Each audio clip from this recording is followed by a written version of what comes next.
Hello guys, Rob here. The current state of EOS block producer voting is all or nothing.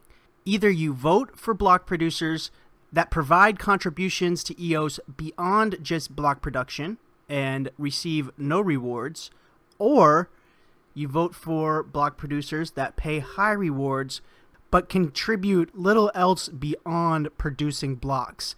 There is no real middle ground at this point. It's all to one side or all to the other. This is where the new Voter Value Proxy comes in, and this will land somewhere in between both of these. This is a new proxy being set up that will not only pay voters for proxying their vote to this vote proxy, but also maintain minimum standards for the BPs they vote for when it comes to hardware, as well as evaluate and vote for block producers contributing more than just block production.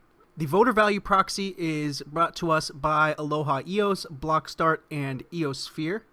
The Value Proxy aims to bring value to voters with rewards and by supporting quality block producers that not only run effective infrastructure, but also help contribute to the development and growth of the EOS ecosystem.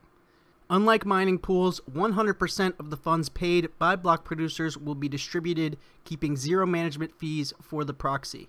Like I mentioned a second ago, there will be block producer standards.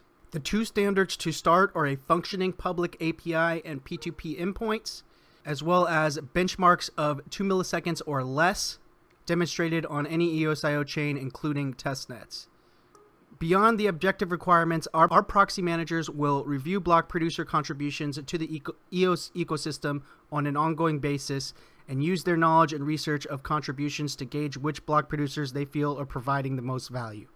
So not only will the block producers that are voted for by this proxy have to maintain minimum standards for their hardware, once over 30 block producers start to participate with this proxy, the competition will become more heated, and those wanting to be included in the proxy will have to provide more than just these minimum requirements to be voted in.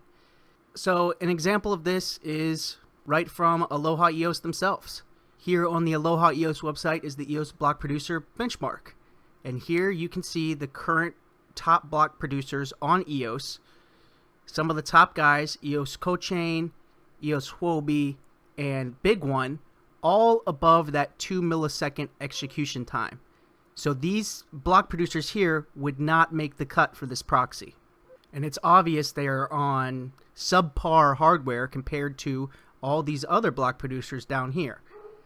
This seems to be the standard, but yet with the vote buying and vote trading that is currently going on, we have some of the top block producers here with subpar, substandard hardware still in the top 21 because of the current state of the vote buying and trading. So they would not make the cut alone based on execution time. And again, this whole page here is just an example of a block producer providing value beyond the production of blocks with this EOS block producer benchmark tool and their whole suite of tools. They have a bunch of tools on the Aloha EOS website. So I'll leave a link below to this article from Aloha EOS introducing the Voter Value Proxy. I believe the rewards start on October 3rd and will be paid daily. Let's see if we can find that. Yes, plan to begin rewards on or around October 3rd, 2019. In my eyes, this is needed. The current state of all one direction or all the other direction, why is there not something in the middle? Why is there not multiple options in the middle? I think this is just the first of multiple proxies that will come out like this. Some being more focused towards rewards but still maintaining standards. Some more focused towards contributions but still paying some rewards. But voter value here is the first one. The first option voters have somewhere in the middle between all the one direction for max contributions and all the other direction for max rewards that we see right now.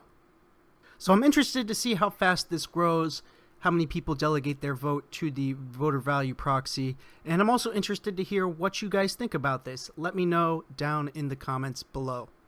Luckily, the current situation on EOS has not made its way to Telos. I think this is mainly due to the higher block producer standards that are required on Telos, as well as the rotation of the standby block producers into producing positions on a regular basis. So test if they can actually produce blocks adequately. And Telos Rex is still paying out good returns with a over 26% 1-year interest rate, 2.2 30-day interest rate for Telos Rex stakers at this point. It was hovering around that 30% level for a couple weeks, but it seems some more people have staked their TLOS to Rex, bringing us almost to 50 million TLOS staked in Rex at this point. If you do not have a free Telos account yet, check out the link in the description to get yours and to learn more about Telos. This message on Telos is brought to you with the support of the Telos community via the worker proposal system. But that's going to do it for me for this one. I will see you guys in the next one.